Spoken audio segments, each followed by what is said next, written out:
Unfiltered podcast I do. Let's get the show on the road. Sad story. 98, our currency's collapsing. I'm in Mozambique. I pull out ZAR. They're like, no, we don't take ZAR. I would certainly have the champagne in the fridge and definitely cooled On and ice. chilled. Always been of the view that we need a sovereign wealth fund in South Africa. So the space industry As you secure the bag. I'm Jimmy Moyaha. and I'm Simon Brown. Welcome to Insider Exchange. Hello and welcome to yet another episode of Insider Exchange. Welcome to Market Matters, live streamed every Monday morning for your viewing and listening pleasure, with the rest of the show set to follow later in the week. This week we are taking a look at the Trump-Putin Tea Party that took place recently in Alaska. We're going to be taking a look at the thoughts around South Africa's economy and credit rating being mismatched and mispriced, and that mismatch costing us almost 50 billion rand a year. And if we've got time, we'll see if we can take a look at the sentiments growing for rate cuts. That's what's coming up in Market Matters. In terms of the rest of the show, the deep dive, we're going to be diving into maximizing your tax-free savings opportunities and the effect of compounding in that space. And then for our investor insights, we're going to be taking a look at the BEE policies. It's been all the rage. It's been all the news between the United States and South Africa. And we're going to be taking a look at whether or not BEE does benefit South Africa and what we should be doing about the policy. And then, of course, we've got an unfiltered opinion of the week that's coming through later in the show. So stick around for that. If you're joining us on a live stream, be sure to say hi, jump on our comments. We'd love to hear from you. Shout out to our TikTok community. We love having you guys on board as well. And we're always grateful that you guys come along with us for the ride. We're going to start off the show, as we always do, with our names. I think we're wrapping up the Irish name series. We're just about at the end of that series. Because, well, we exhausted the really difficult ones, and it seems they get easier at this point. So, Si, this week, you were supposed to be someone, and then you got nicknamed. Your name was supposed to be Declan, which isn't a very complicated Irish name. I could probably spell it. There we go. See? Lots of people can spell Declan. You notice I'm not trying. But you didn't come out as Declan because the lady at Starbucks decided she was going to nickname you. Becky. And you are Decky. Look, it could have been worse. Could have been Becky. Well, it would only have been worse if you had a problem with Beyonce. Beyonce's Becky. No, but there was this whole thing about Becky with the good hair, and it was Beyonce calling out Jay-Z for cheating and all sorts of things back then. It was a whole thing. It was a whole scandal in the media. All passed me by. Yeah, you were probably listening to a Gaga album at the time. Happened around the same time. I, on the other hand, am, and I'll spell it for you and you can tell me what you think it is. Also a fairly popular Irish name, by the way. Oisin. Oision.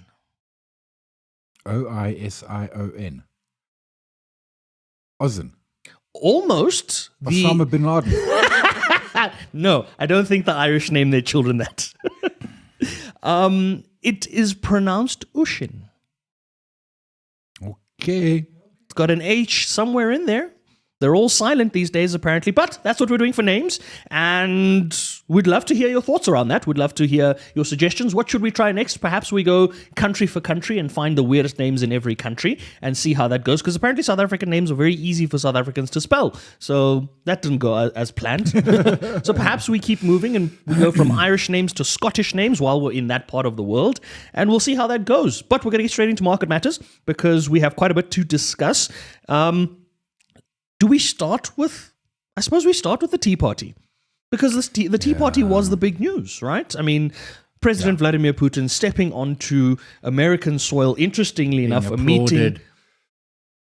Sorry, you were saying? Are you being applauded? Oh, yeah, being applauded, but also stepping, the choice of the meeting being a former Russian-owned territory that was sold And to also the United States. equidistant away from each other. There we go. So Actually, there no, was that this- can't be true. Moscow's technically in Europe and Alaska's on the other end of Asia. Depends on how you're flying. So, Of course, I hadn't. Yeah. I forget the world is round. Yes, you can go that the way. world is not flat, Si. The world is not flat. No, it's not that it's flat. It's that the maps have edges. Fair enough. And you think that you need to go that way. You could just To go, you can just go over something. And okay. So the interesting thing around the Tea Party was the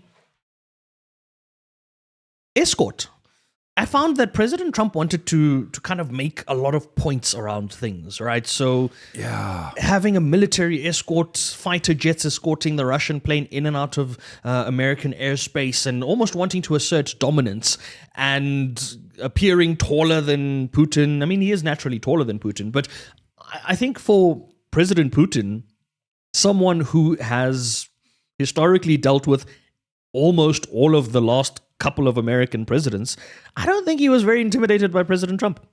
I don't know, just my theory. It's also so it's the strongman thing, right? The whole point of being a strongman is you stand there all by yourself and you are the strongman. When you stand there with a strongman with an army behind you, you're not a strongman. That's true. So it kind of like, he's trying to like show off. But was he showing off to like, I'm a strong man, or was he showing off with like, hey, check the toys I got? Like you got toys, I got toys, we all got toys. So I think this is, when I look at that, right, what you mentioned about the strongman and almost the ego play is quite a big thing. And that's why I say I think President Putin has dealt with enough US presidents and their egos in the past to not be intimidated or even remotely shook by President Trump's position. So, and Trump's very much that person. He's been that president. I'm the president of the best nation in the world, and therefore everybody will know and feel all of that. And President Putin comes in and says, well, I still rule Russia. Have done for the last however many years. And seen off multiple presidents. That's it. And you're just the next in line almost, you know? Yeah. So he's got that sense of confidence that he can back up, and I don't know how much of President Trump's confidence he can back up, but that's neither here nor there. The fact that they held the Tea Party is the conversational point, right? Well, yes, agreed. The problem, of course, is that, I mean, where's Zelensky, where's Ukraine? And by all accounts, nothing. I mean, it's the whole flip-flop taco Trump orangey spray tanny thing. So he wanted a ceasefire or there would be tariffs. And he threatened multiple times. But there's not tariffs, sanctions. Sorry, sanctions. This is a different story. But we didn't get any of those. We didn't get a ceasefire. Then he said he wants to go to a permanent end to the war. Nice, sure. No, can't argue with that logic. But no sanctions, no moving forward. So now there's a meeting today with Zelensky, and apparently Keir Starmer is there as well at the White House. But if you contrast it with that Zelensky meeting from back in February in the White House. Ooh, that Zelensky meeting. The Tea Party. I mean, it's kind of, stating the obvious to say that it's obvious to what side he's on, right? So here's the thing. What side is President Trump really on, Si? Because you had the Zelensky meeting. You know you're not going to be able to embarrass President Putin the same way you did President Zelensky. And if you were really serious about ending the war, and President Putin has said, I'm also equally serious about ending the war, would you not stop funding the other side? I mean, surely. So I don't debate the fact that countries have the right to defend their sovereignty and all of that sort of stuff, and we can debate the merits of the Russia-Ukraine war, all of that. But at the point where someone like a President Putin says, I am willing to stop the war, provided NATO is willing to agree to not continue to proceed into Ukrainian territory, and you, as the United States, have a huge amount of pull in NATO, surely that ends the war. But so if that ended the war, if the war ended on just the theory that Ukraine doesn't go into NATO, and we can go back to the 1994 Hungary deal, which was when they gave up their nuclear weapons, and the whole idea was, no NATO, no nuclear weapons, but NATO will protect you in order for you to give up your nuclear weapons, then sure. But, I mean, does Putin then give the land back? And then what about Crimea, which, to be clear... I mean, I can't help thinking that this is frankly, we're waiting for Putin to die and we then seeing what happens thereafter. Because Putin's not going to sort of back off and give land back, etc., etc. Zelensky's not going to say, well, okay, take half my country or however much, etc., etc. Europe's not going to get boots on the ground to roll this back. I read something over the weekend that it's just become a drone warfare now. So all of your tanks and et cetera, are completely useless. It's now just who's got more drones to throw at the other side. And drones are easy and cheap. And if you're going to have them made in China, that benefits Russia more than anyone else, really. The dynamics of war. This is why wars are not good for anyone, and this is why we probably shouldn't be having them. But we're going to move on because we have other matters to discuss. The Tea Party apparently went somewhat okay, or not, or I don't know. We'll figure that out as we go.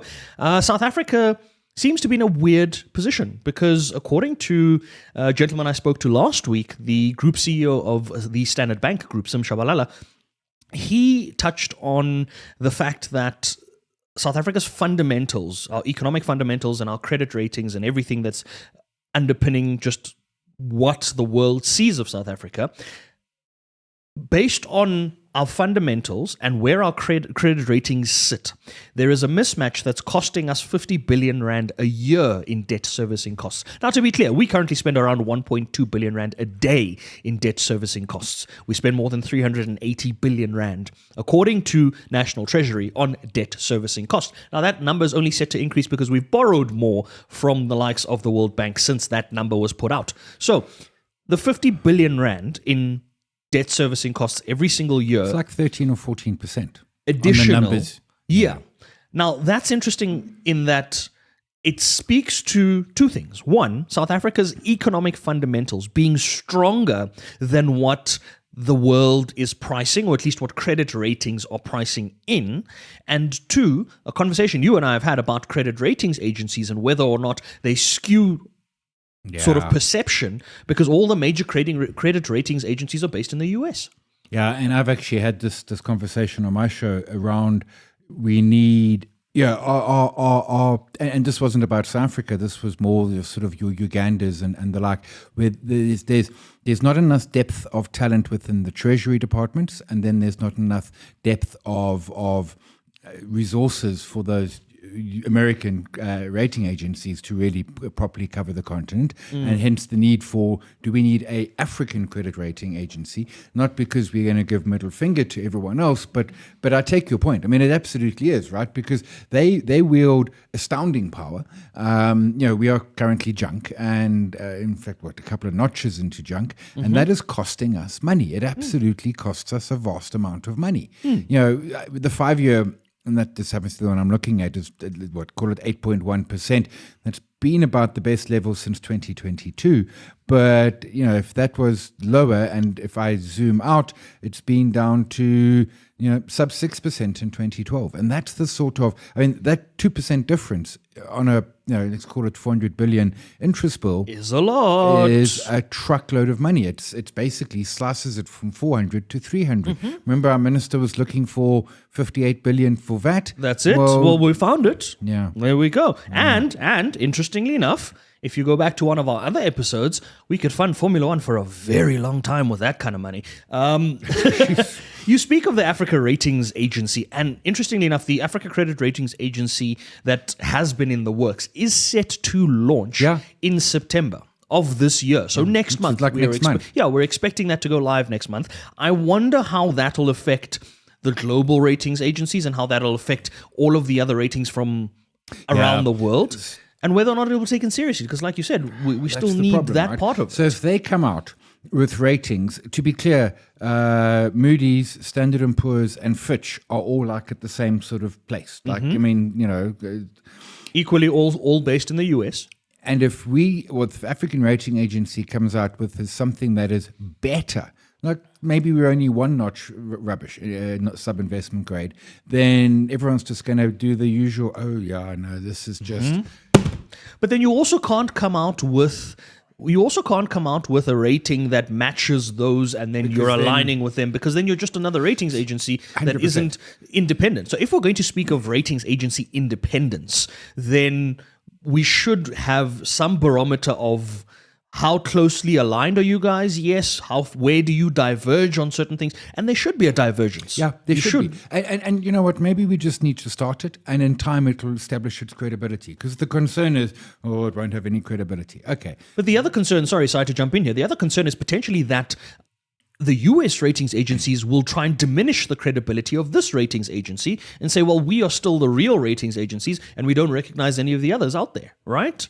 So that's a very real threat that, anyone coming into a market, if suddenly the Africa Credit Ratings Agency has more positive views on certain markets, then there might be comments that this is more biased or skewed towards that. But then also the other part of it is, how does it then affect global funding? Because the ratings agencies give you an impression of the country and therefore what you there, and perhaps this is something we need to do a deep dive on around the Africa Credit Ratings Agencies, because if the ratings agency says we will finance you at, or we rate you at X, and that doesn't align with something like the World Bank because they prefer a Fitch rating, then it doesn't really solve the problem, does it? Because we're trying to unlock more affordable financing and those other opportunities. So it needs to be a ratings agency that's still recognized and acknowledged by other financing bodies in the world.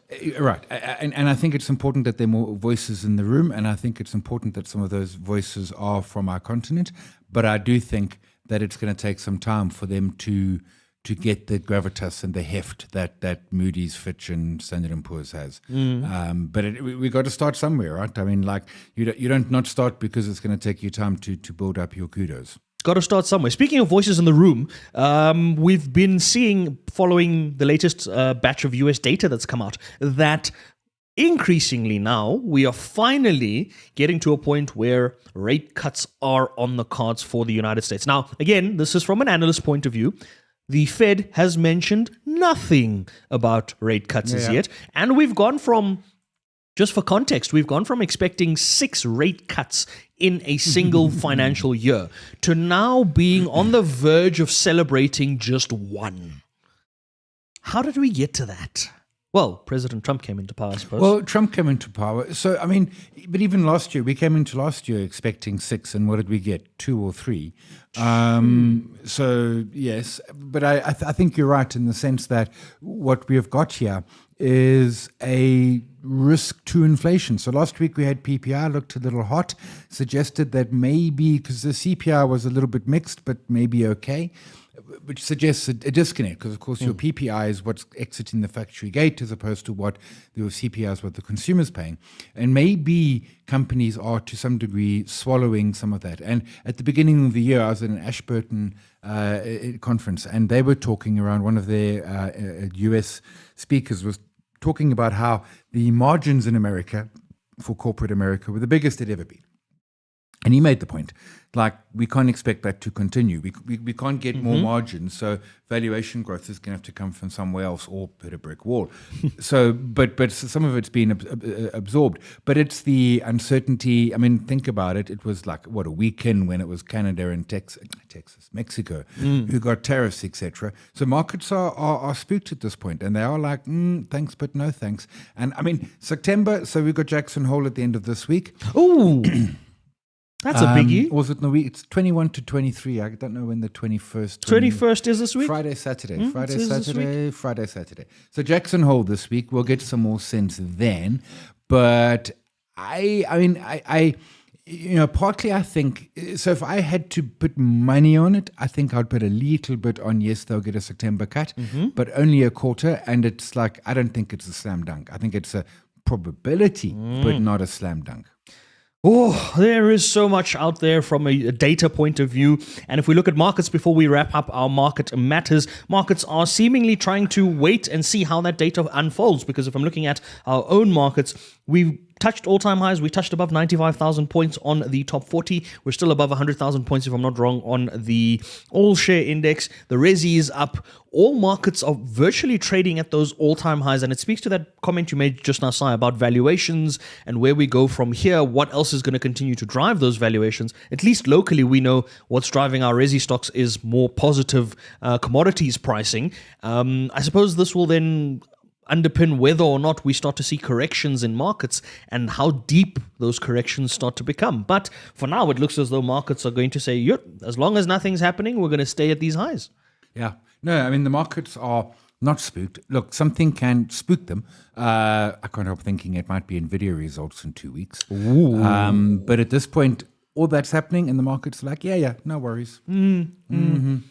Well, while we have no worries, we're going to wrap up Market Matters on that note. We're going to get into our deep dive and we're going to get into investor insights. Of course, those will drop later in the week. Folks, if you want to weigh in on any of our comments and if you want to share any of your thoughts with us, you know where to drop them. We've got all of our community channels across all of our socials available for you. Please jump on there. We love to hear from you. We love to engage with you. But until next time, that's been Market Matters.